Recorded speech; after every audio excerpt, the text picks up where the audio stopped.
All right, so this is a simple guide to secure SDLC, which could also be renamed How to Build Secure Products.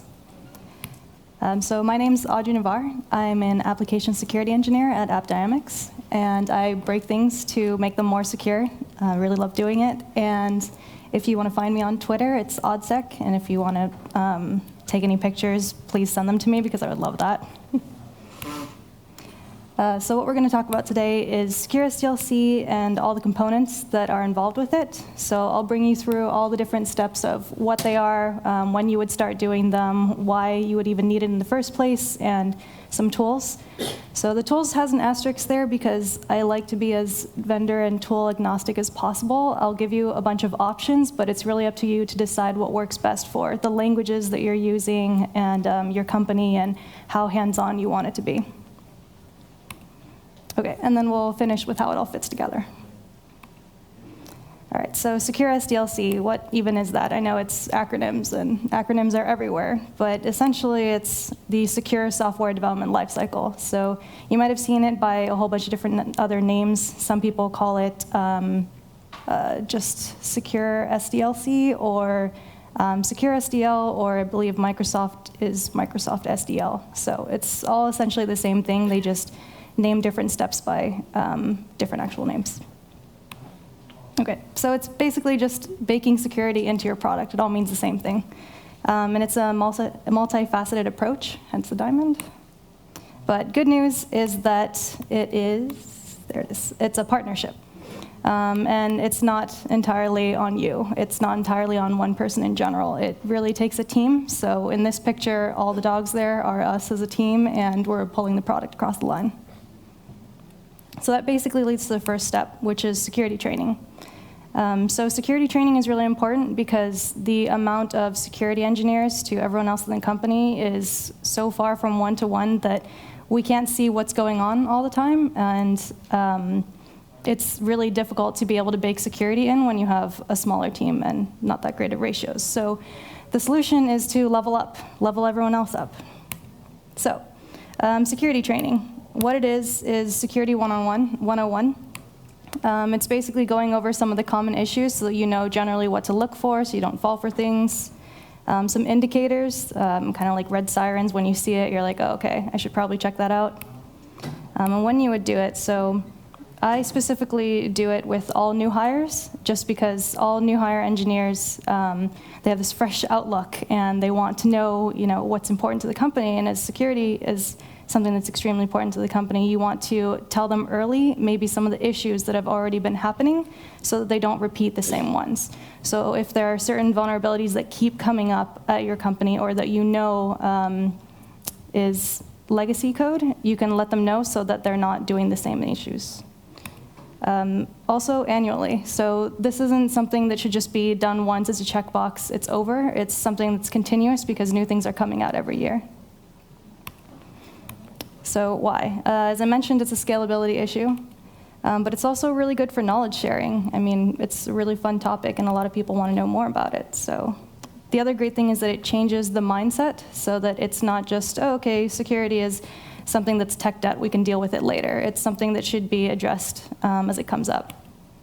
And it also changes the culture a little bit. It's kind of giving someone a contact to reach out to if there is an issue. And it needs to be something that's addressed immediately. At least you know who to reach out to, as opposed to maybe reaching out to the wrong email alias. It gets lost somewhere and never addressed. Okay, so an example of what happens if you don't do security training. A lot of you have probably heard of what phishing is. So this is one of those low-hanging fruit type things where if someone wants to get through to your company, they can easily just send an email, say from your CFO to your CEO, that says, hey, I need these numbers, I need them immediately, and you could spoof everything. You could spoof the headers, the email address that's coming from, all of it. But if you have training for your employees that basically says, hey, you should look out for these things, and this is what you can check to make sure it's legitimate, then you're less likely to be attacked this way and to actually have it go through.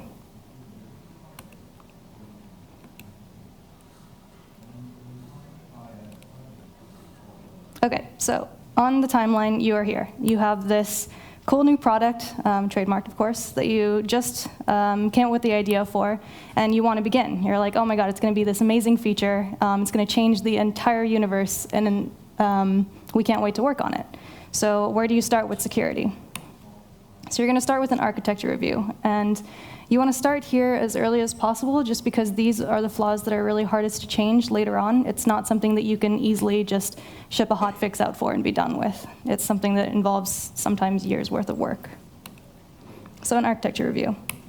What it is really profiling your technology, seeing what specific things you're using, maybe AWS Lambda, anything new that's coming out, analyzing your attack surface. So based on what you're specifically using, how can people basically attack that? And it's also ensuring it's not vulnerable by design. So there are so many products out there, I'm sure if you've seen the other security talks, where a product was built with all these huge flaws in it, and they rely on that. And the problem with that is that you have to come up with an entirely new product just to fix what was wrong in the first place. So when you would do it is product planning as soon as possible, really. And why you would do it is that a lot of vulnerabilities are introduced during the design phase. Like I mentioned before, they really are the hardest to change. And this way you can be secure by default, which is basically making sure that all of your default presets are also secure, so that you're not going in later and telling your users, hey, if you want to be more secure, you can turn on this feature. It's better to be secure by default, because then if a user wants to use an insecure configuration, they can basically have like a pop-up that says, okay, you are being insecure by doing this. The responsibility is now on you and not on the company, developers, anything like that. And this is the architect from The Matrix, in case anyone needs the reference. So the architecture review is to make sure that you avoid things like this, where you have the best intentions. You're like, we'll put a security gate. It's going to be all fixed. We'll have a really secure product, but you don't think about the other ways that people can get around it, even though it might be obvious later on. OK, so that leads me to security requirements. And this is mostly a checklist. So it's really the best practices, and it's tailored very specifically to the language and the database and all other specifics that you're creating. So it'll have like a questionnaire that says, OK, if you're using this, these are the main requirements that you should be thinking about early on as you're building it. So you would think about it once you have confirmed architecture, once you know what languages you're using, what systems, features, things like that. And it's a great checklist, but the amazing thing about checklists is that they can easily be translated into tickets, which you can then add to your sprints that you can complete while you're building, as opposed to trying to add some security items onto your sprints later on when everyone is just super busy. You've got all these crazy deadlines, and you're trying to bolt something on last minute. So, and some tools for this. One of the tools is SD Elements. They will definitely translate things directly to tickets for you. And one that came out just recently is GoSDL. It's by Slack, and I think they just open sourced it a couple months ago. So I don't know about you guys, but I love closing Jira tickets or Rally, Trello, version 1, Asana, whatever you guys use. I like ticking things off. It makes me feel a lot more accomplished with things, so it's always good. So threat modeling. This is starting to understand the attacker perspective. So it's really mapping your assets, all the different individual things you're using that you might want to protect, the protections that you have in place for those assets currently, and the different threats that would try and attack that. So it's really understanding your threat vectors, and I'll show you why in an example shortly. So once again, you do it once you have the confirmed architecture, preferably when there are data flow diagrams, because then you understand the connections more and some areas that you might want to start drilling down into. OK, so this will definitely help you lock down the easy attack paths. It's also a really nice visual for looking at later on, like say a couple years down the line when someone is like, OK, how does the application work, and how are we trying to, how has it been secured previously, and what are the new features that we're bolting on that might change this?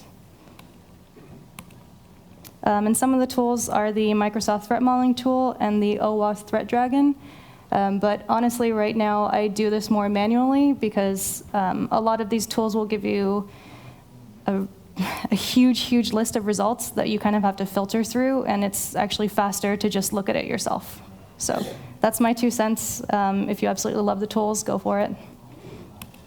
Okay, so an example of a threat model. So you've got your assets on the side here. Say it's Batman, and you've got his Batcave. You've got Alfred, of course. Emails, text messages, things like that. And what you have in place to protect these assets is security systems, the hidden secret layer, and some encryption. And the threats that Batman has is the police, mostly the Joker, and journalists, of course. So when you're looking at a threat model, you want to map everything out starting from assets to threats, but when you're looking at the threat vectors, you go backwards. So you look at the threats and you say, okay, of the threats, which one is the most likely to be attacking me? And it's probably the Joker, because he seems to have a penchant for Batman.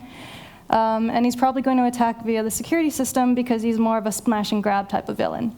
And one of the things that he would try to get to is Alfred, because, of course, Batman really cares about all the people around him, so that might be a weak link. So that's basically how you would map the areas that you want to make sure you lock down the most, because you're looking at your assets and you're saying, okay, of all the assets, which ones are most important and which ones can be attacked via the threats, and how to lock that down, everything in between. Okay, so back to our timeline. We've got this cool new product, again, trademarked, of course. And you have stable code now, and it's in a dev environment. So what do you start doing now? So there's something called static code analysis, and this is basically catching some of the easy bugs early on. And what it is really scanning your code for obvious issues. So it'll go through everything and say your feature is a new search field for your product. And you're taking all this user input, but you're not doing any input validation. You're just throwing it straight back and then fetching it again. That is something that would come up in this and basically have a red flag and say, okay, for this specific line of code, you're not doing input validation. These are some of the things that you could do and some code snippets that you can add into it. So you would do this as soon as the code is checked in, preferably as soon as possible, because it's a lot more difficult to go back later on and find exactly what you were doing with that specific area and bolt it on. It's also something that you can easily automate, either in Jenkins, TeamCity, whichever one you're using. And essentially, it's catching all the issues as soon as the code is available and remediating it as soon as possible so that you're not introducing it to the new product. And one of the main reasons why you want to do this as soon as possible, as opposed to later on once the product is all released and everything, is that you'll have a lot less results coming up and a lot less things that you need to filter through, and you can start cutting things off at the root as opposed to trying to fix all these different areas. And some tools for this: Veracode, Checkmarks, Fortify.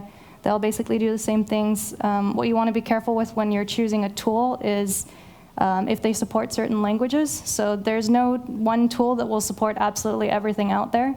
So you really want to take a look at what you have specifically and make sure that it's all going to work with the tool. Okay, so this is Checkmarks. It's one of the static analysis tools. So just to give you an idea of what it is, and full disclaimer, this is a snapshot from online. None of this is internal to anything that I've worked on. But you can see, oh, I don't have a pointer. All right, well, you can see on the bottom corner here that there are 197 highs, and they're all recurrent. And the great thing about automating these scans is that it'll tell you, from the last scan to this scan, have there been any new vulnerabilities that someone has introduced to the code? The other great thing is that you can, where is it? Oh, next slide.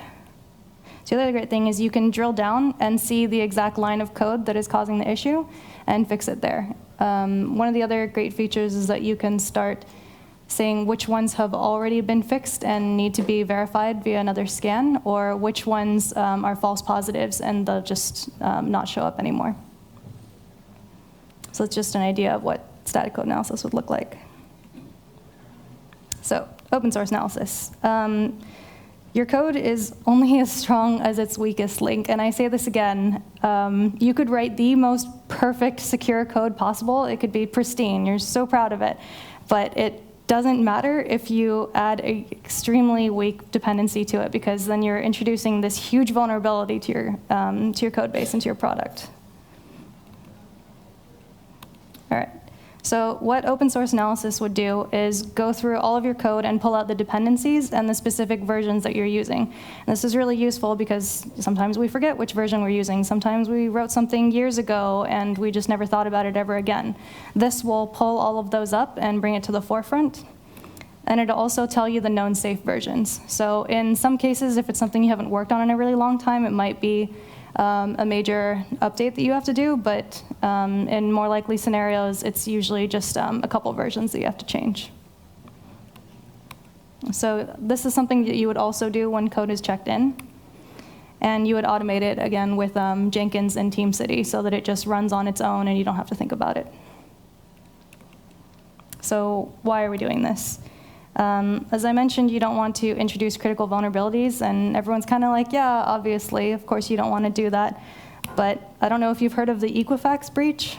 So Equifax was this huge credit reporting agency in the US, and they basically deal with a lot of really sensitive information, like social security numbers, which I believe is called personal identification numbers here. Credit card numbers, date of birth, a lot of information about you. And they had a breach where 146 million users were affected. And just to put that into a little more perspective, that's half the population. So every other person in the entire United States had their social security numbers taken within this breach. And the thing about this is that it was a really easy attack. It was an Apache struts vulnerability that they could have found and fixed by doing open source analysis and seeing that they have this critical issue within their product and within their infrastructure. So I really can't emphasize enough how important this step is. If you don't do anything else, at least do this. It's something that you can set up super easily. There's a lot of open source versions out there that you can just throw into your code really quickly, and it'll light up like a Christmas tree with all the red things that might be in your code. Oops, there we go. So some tools that you can use for this, there's White Source, Source Clear, and Sneak. And there's actually a lot of tools that have open source analysis integrated into it that use these tools as their backend. So if you use checkmarks, you can add White Source on top of that so that it's all in one pane of glass, which is kind of nice, because when you're automating, it's just one thing to do as opposed to two separate ones. OK, so what does it look like? So again, this is pulled from online. So it'll tell you generally what your risk score is, but more importantly, on the bottom half of this screen, it'll tell you how many issues, the vulnerability, the actual CVE ID associated with it, and what it is. And I couldn't find a screenshot of the further drilled down version, but if you click on that vulnerability, it will tell you the exact libraries that you're using, or dependencies, things like that. And it'll actually give you the code snippet to just do a quick diff and change it all. So assuming it doesn't break anything, it's not a huge update, it's relatively easy to change over. OK, so you've got this cool new product, and it's now mostly stable. Hooray. And it's in the staging environment. So what do we do now? So dynamic testing. This is catching your runtime bugs as opposed to static, where it's just specifically the code. So it's automated testing, and it's a black box approach. So for those of you who don't know what a black box approach is, it's basically testing something with zero context of anything in the back. So they don't know about any of the code. They don't know anything about what the application does. It's just specifically trying to find the easy issues. So you'd run this once you have the stable product in the staging environment, and usually during QA itself. So if you're running any scans once your code is checked in, like using SonarQube or any of those, tacking this on at the very end of it would be best, because then it's just automated, it's running on the back end. It's, you don't have to think about it. So why bother? These are issues that script kiddies exploit more often than most, because these are kind of like the drive-by issues. So the ones where people are like, oh, why would anyone ever attack us? You know, we're not this huge, huge company. Why would anyone take the time or even bother? And the answer is simple. Sometimes it's ridiculously easy, where people aren't even targeting you. They might be targeting your customers, or you might just be a jump box to get to someone else. Oops, sorry. There you go. Yes.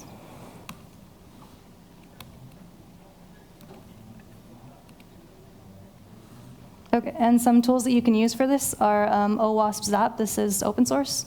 Burp and AppScan. So this is in order of price range. Zap is free. Burp is mostly free for the community edition, about $300 a year for the pro version, which isn't bad. And AppScan, I don't even know what the price is for that, because it's not something I'm willing to fork over. So pen testing. This is my absolutely favorite part. This is the whole reason why I got into security in the first place, because it's essentially hacking all the things. This is the fun part, but there's also a reason why it's at the very end, and I'll get into that in a second. So, pen testing. It's hacking your product, basically like an attacker would. And you would do it definitely before your product is released publicly, just because if someone else finds these issues before you, it looks really bad in the media. You get called out. It's really not good. So you would do this again in the staging environment, but if you like to live dangerously, you could do it in prod. I don't suggest it, but you can do whatever you want.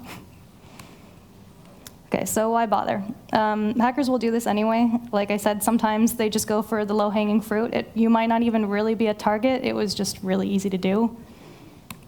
And you might as well find the issues first and fix them before it's available to the public.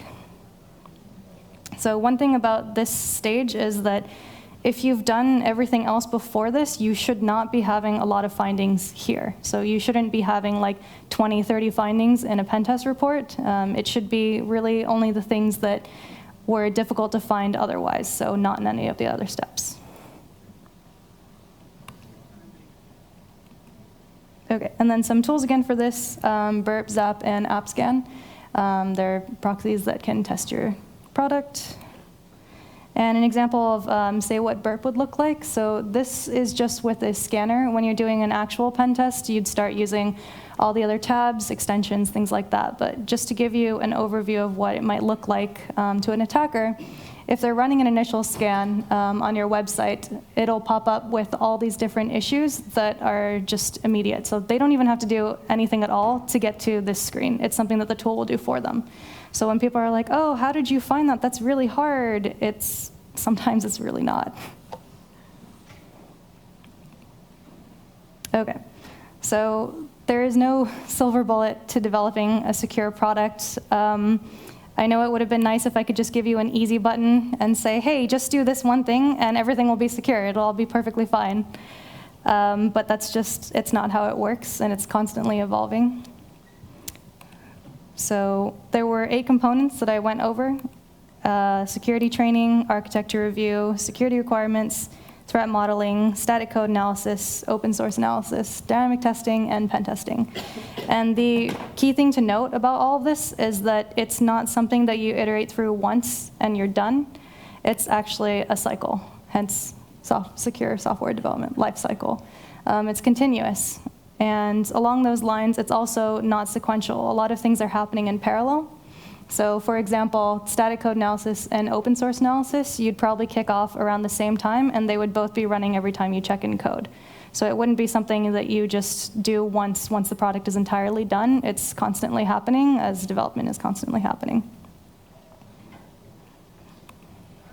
Okay, so coming to the end here, if you don't do anything at all, at least start with static code and open source analysis, because this will give you the most bang for your buck immediately. If you start with pen testing, you might miss a lot of the other vectors, because the thing about pen testing is that it's usually a very narrow scope, and it's usually a time box approach. So you might find cross-site scripting or SQL injection in a certain area of your application, but it might actually be prevalent in a whole bunch of different areas. You just didn't test for it in those. So if you do static code analysis, it will at least pull out all the different areas so that you can find a root cause that will fix all of those for you, as opposed to doing fixes at different areas and then having to do it all over again. Open source analysis, just because These are things that a lot of people are hitting right now because it's really as easy as finding a stack trace that you're using a certain dependency and saying, like going to Google and saying, hey, what is an exploit for this? And then copying, pasting. That's it. Like it's really a no-brainer. It's also really great to start with these because they're easy to automate. So it's less manual than a lot of the other steps within the process. And then you can kind of build out from there. So if you start with these two, then move to whichever ones else that are easier to get to, then you'd be in pretty good shape. Okay, so with that, I leave you with this super inspirational quote about continuity, how life is continuous and development is continuous, and so is security, and a cat telling you to follow your dreams. Thank you. If you guys have any questions, feel free to come up.